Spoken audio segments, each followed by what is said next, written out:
Louvado seja nosso Senhor Jesus Cristo.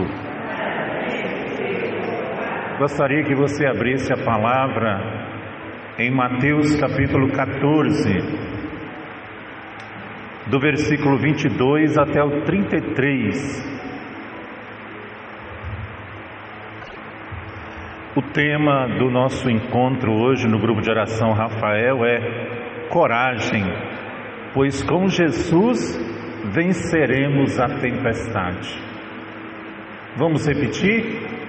Com Jesus venceremos as tempestades. Coragem, pois com Jesus venceremos as tempestades da vida. Logo depois, Jesus obrigou os seus discípulos a entrar na barca e a passar antes dele para outra margem. Enquanto ele despedia a multidão, feito isso, subiu a montanha para orar na solidão. E chegando à noite, estava lá sozinho. Entretanto, já a boa distância da margem, a barca era agitada pelas ondas, pois o vento era contrário. Pela quarta vigília da noite, 3 horas da manhã, Jesus veio a eles caminhando sobre o mar. Quando os discípulos os perceberam caminhando sobre o mar, ficaram com medo. É um fantasma, disseram eles, soltando gritos de terror. Mas Jesus logo lhes disse: tranquilizai-vos, sou eu, não tenhais medo. Pedro tomou a palavra e falou: Senhor, se és tu, manda-me ir sobre as águas até junto de ti. Ele disse-lhe: vem. Pedro saiu da barca e caminhava sobre as águas ao encontro de Jesus. Mas, redobrando a violência do mar, teve medo. E começando a afundar, gritou. Vamos lá? Senhor, salva-me. Mais uma vez. E no mesmo instante, Jesus estendeu a mão, segurou e lhe disse: homem de pouca fé, por que duvidastes? Apenas tinham subido para a barca, o vento cessou. Então, aqueles que estavam na barca prostraram-se diante dele e disseram: vamos lá, verdadeiramente o Filho de Deus. Palavra da salvação. Meus irmãos, minhas irmãs, coragem, pois com Jesus venceremos a tempestade da vida. Você está vivendo alguma tempestade? Sim ou não? Coragem. Com Jesus venceremos a tempestade. A padroeira do meu bairro, Santa Teresinha, ela dizia assim: quando eu estou vivendo uma tempestade, Jesus está sentado na minha barca. Eu tenho essa certeza, meu irmão, minha irmã, e se você também está vivendo essa tempestade, Jesus está sentado na sua barca. E no versículo 26 diz assim: quando os discípulos perceberam, caminhando sobre as águas, ficaram com medo.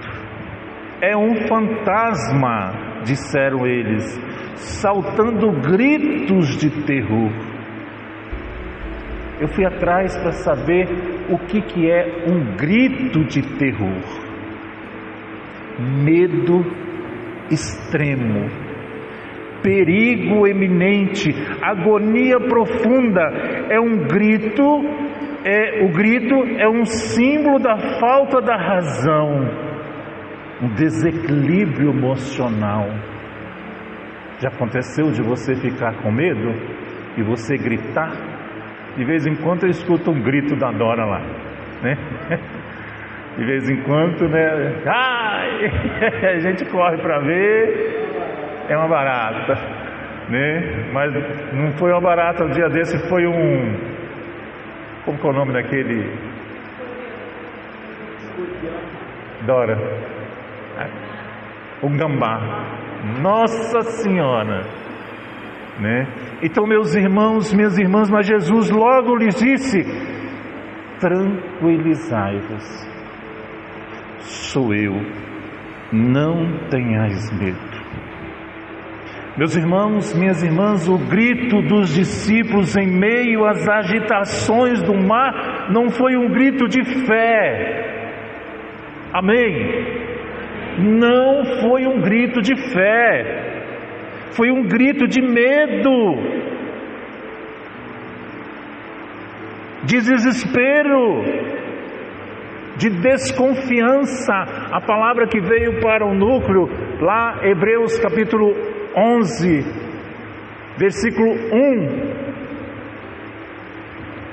diz assim: a fé é o fundamento da esperança, é uma certeza a respeito do que não se vê.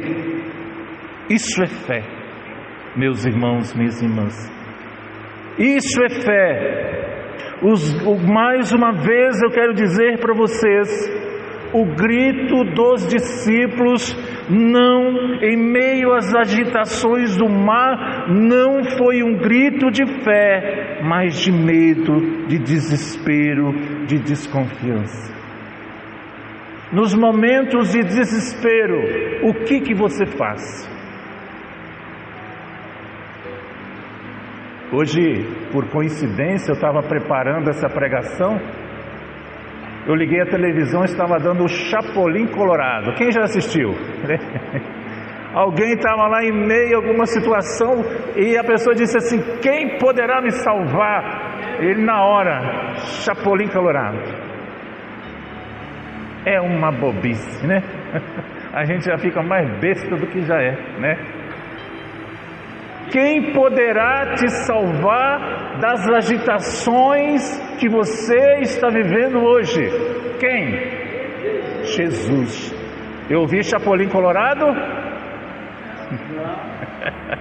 Então, meus irmãos, minhas irmãs, olha que interessante, quando nós não estamos centrados em Deus, quando o nosso olhar não está firme em direção a Jesus, olhamos para a agitação da vida, para os problemas, para as situações tenebrosas que a vida, às vezes, temos de enfrentar. Nosso grito, às vezes, é semelhante ao grito dos discípulos.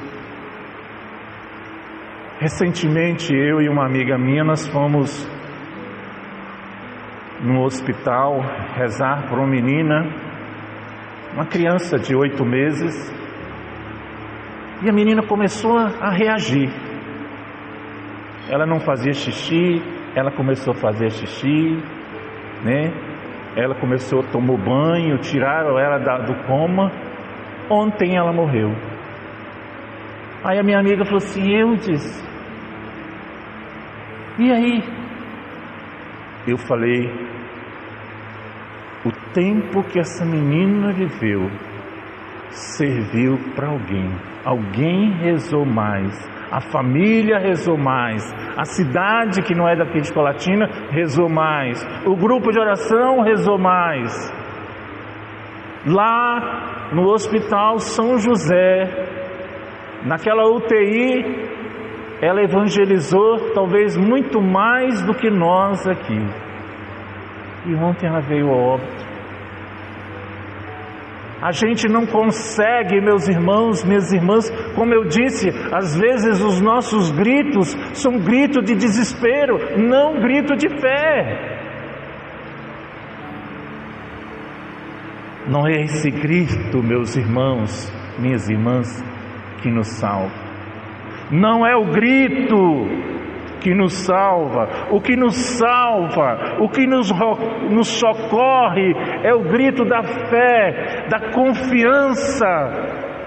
É o grito daquele que coloca o Senhor, o seu refúgio, o seu amparo, a sua vida, e diz: Senhor, socorre-me.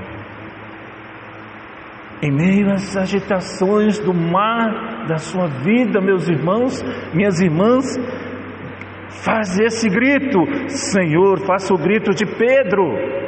Pedro, por que ele afundou? Ele era um pescador. Ele viveu, ele nasceu ali dentro do mar, poderíamos dizer, dentro de um barco, e de repente ele começa a afundar. Ele pediu: Senhor, socorre-me, Senhor, salva-me, em vós que eu confio.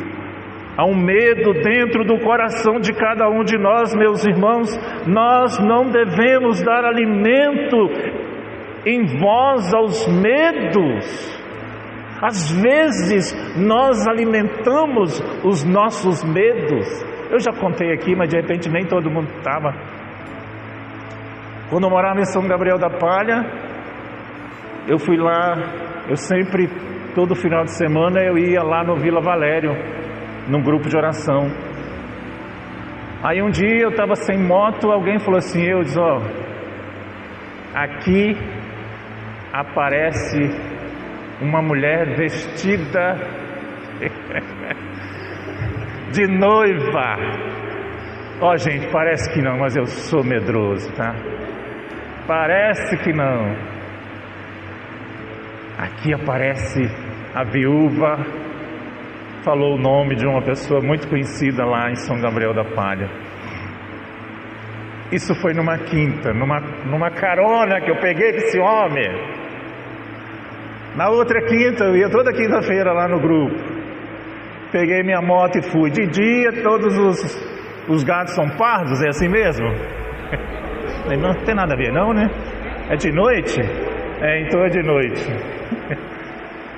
O artista foi tranquilo.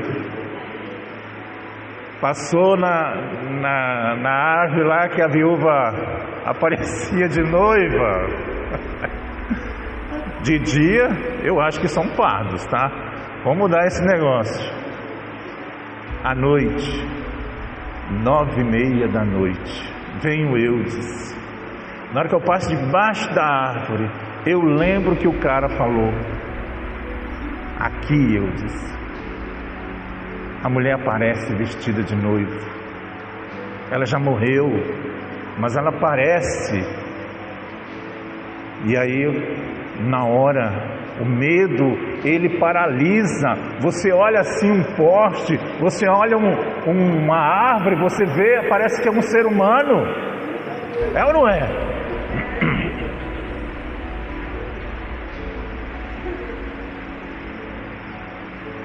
E eu acelerei a moto.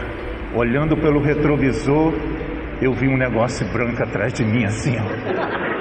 E eu acelerava. Isso lá em 2010, a estrada de Vila Valéria a São Gabriel era péssima. E eu acelerava, eu olhava para o retrovisor, aquele trem atrás de mim assim. Eu falei: meu Deus, a mulher está sentada atrás de mim.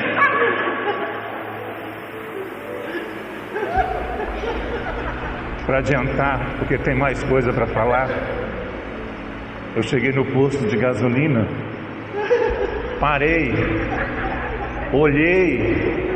Eu estava com a jaqueta branca, e quem estava fazendo barulho, quem estava fazendo, era a minha jaqueta. O medo, meus irmãos, o medo, meus irmãos, minhas irmãs, ele nos paralisa. Nós não devemos dar alimento à voz do medo. O que eu lembrei na hora que eu passei lá debaixo da árvore, na viúva da Aroz, acabei falando. Eu alimentei o meu medo. Queremos hoje, meus irmãos, minhas irmãs, voltar o nosso olhar para o Senhor e dizer, como Pedro: Senhor, socorre-me. Vamos lá? Senhor, socorre-me. Socorre a minha fraqueza. Vai lá? A minha falta de fé. Socorre-me, Senhor, de todo medo, de todo mal que o medo lançou em meu coração. Porque, Senhor, é em Ti que eu deposito toda a minha confiança. O meu socorro, o Senhor é o meu socorro, o Senhor é o meu amparo. Eu quero dizer uma música do Padre Heraldo Trevisan, que é o Cálice.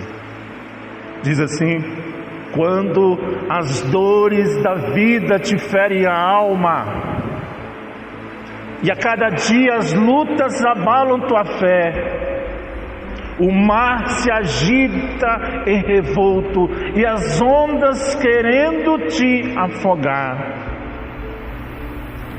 Meus irmãos, isso é verdade, a letra dessa música. E todas as portas fecharam-se, diz a música. E todas as portas fecharam-se para você. Parece que Deus não escuta o seu lamento. Você já viveu alguma história assim? Parece que Deus não escuta o seu lamento.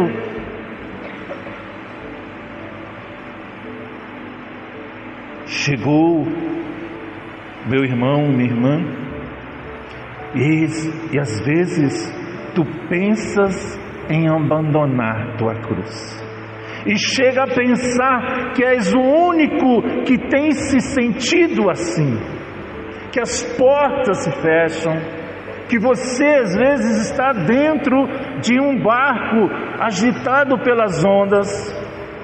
Mas aqui vem o bom.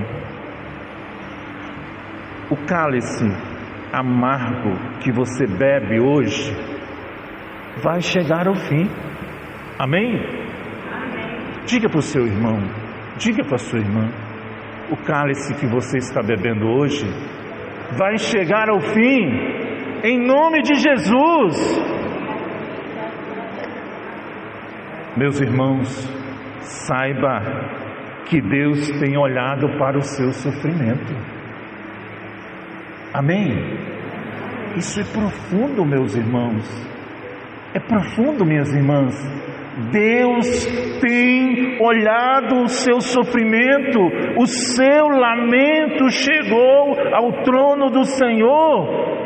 Deus tem estado ao seu lado em todo o tempo, na hora da angústia, na hora da dor. Saiba que não há aprovação que dure para sempre.